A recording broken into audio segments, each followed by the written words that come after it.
இந்த கேள்வி நீங்கள் சொல்கிறீங்க கரெக்டான கேள்வி, ரொம்ப அறிவுபூர்வமான கேள்வி. இது என் மனசில் இருக்கிறதுல எல்லாருடைய மனசில் தான். இவர் த்ரீஷாவை சொல்கிறாரா சங்கீதாவை சொல்கிறாரா, இதை கூட உன்னால் ஒழுங்காக சொல்ல முடியல, துணிச்சலாக சொல்ல முடியல. இப்போ எனக்கே அந்த சந்தேகம் வந்துச்சுமா, எல்லாரும் ஒரு பார்வையில் பார்த்தா நான் வேறு பார்வையில் பார்ப்பேன். இப்போ அவர் சொல்ல கேட்டால் என் மனைவின்னு சொல்லலை, என் கூட வாழ்ந்துட்டு இருக்கிறேன்னு சொல்லலை, சரிங்களா? இருக்கிறேங்கிறாரு. இருக்கிறேன்னா யாரை சொல்கிறேன்? புஷியானதை சொல்கிறியா, ஜெகதீஷை சொல்கிறியா, அல்லது பார்த்தீங்கன்னா திரிஷாவை சொல்கிறியா?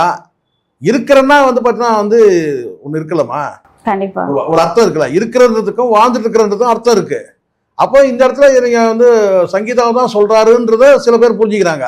இப்போ என்னை போன்றவர்கிட்ட ஒருவேளை வேற யாரையாவது சொல்கிறாரா, இல்லை இவரை சொல்கிறாரா அவரை சொல்கிறாரா, நடிகை தான் சொல்கிறாரா, ஏன்னா கல்யாணத்துக்கு அவர் தானே ஜோடியாக கூப்பிட்டு போனார், அவங்கள சொல்கிறாரா? அப்படி ஆயிடுது. இங்கே முதல்ல இதுக்கு இந்த கேள்வி நாயகன் யாரு? நீ தானே, விஜய் அவர்கள் தான். தெளிவா அதை கூட சொல்ல திராணி இல்லை உனக்கு. ஒரு மேடையில் இதை சொல்ல திராணி இருக்கா உனக்கு? அது கூட பயமா இருக்கா உனக்கு? சொல்லல பாருங்க. என் கூட பார்த்தீங்கன்னா இத்தனை வருஷம் வாழ்ந்துட்டு இருந்தாங்க, 25 வருஷம் வாழ்ந்துட்டு இருந்தாங்க. அவங்கள வச்சே இவங்க என்ன அவதூறு.